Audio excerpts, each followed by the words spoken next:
Le temps contemporain débute à la fin du XVIIIe siècle, après les grandes révolutions qui ont bouleversé le monde. C'est une période unique dans l'histoire de l'humanité, marquée par une accélération sans précédent des transformations.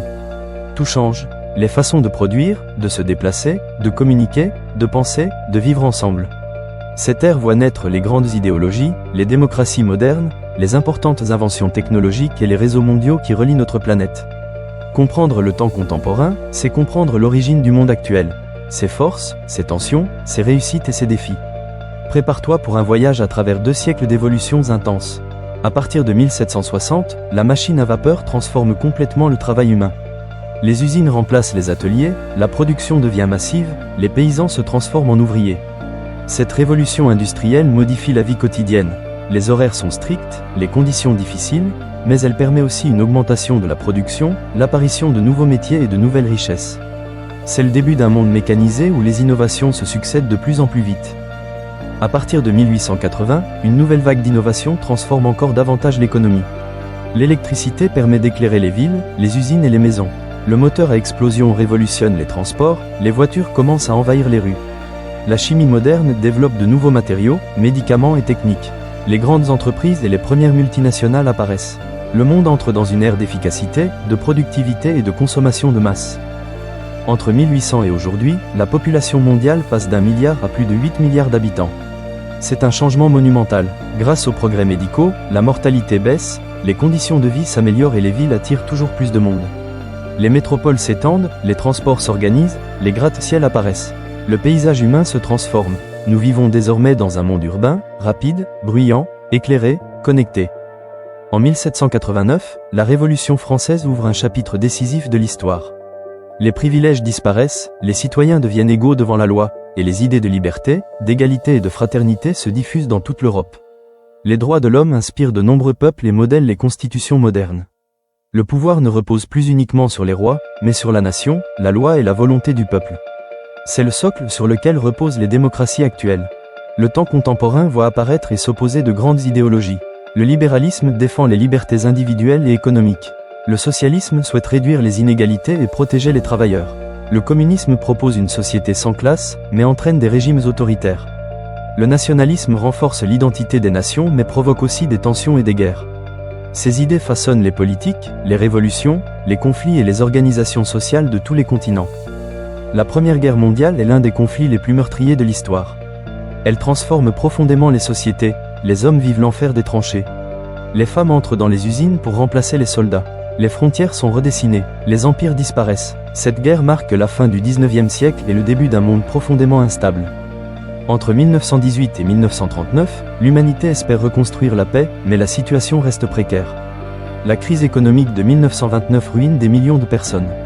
La montée des régimes totalitaires, nazisme, fascisme, stalinisme, menace les démocraties. Le monde semble avancer vers une nouvelle catastrophe, malgré les efforts diplomatiques et les espoirs de stabilité. La Seconde Guerre mondiale est encore plus violente que la première, bombardements massifs, génocide, résistance, armes nouvelles. Elle oppose les forces de l'Axe aux Alliés et se termine par la défaite des régimes totalitaires.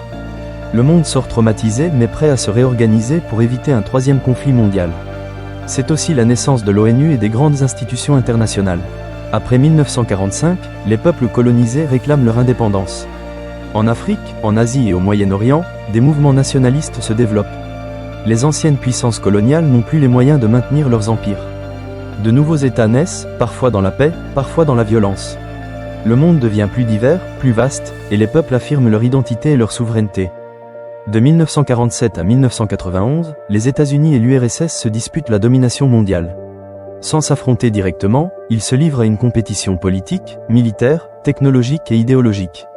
C'est la course à l'espace, la menace nucléaire, les guerres indirectes en Corée, au Vietnam ou en Afghanistan. Le monde vit dans la crainte permanente d'une catastrophe atomique.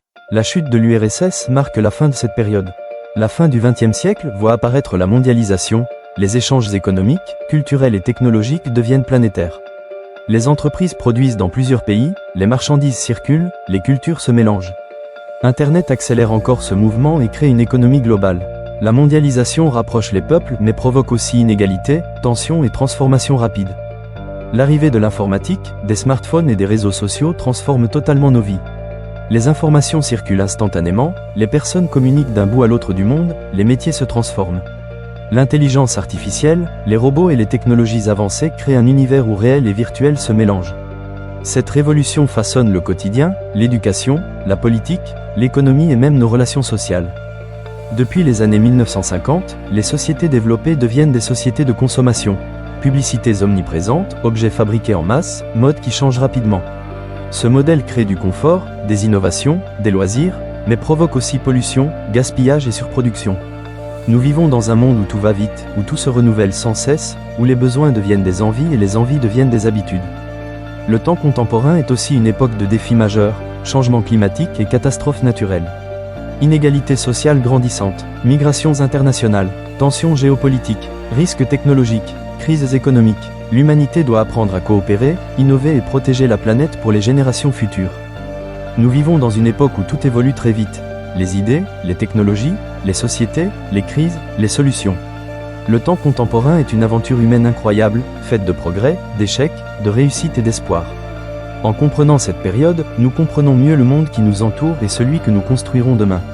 Le futur n'est pas encore écrit, il nous appartient.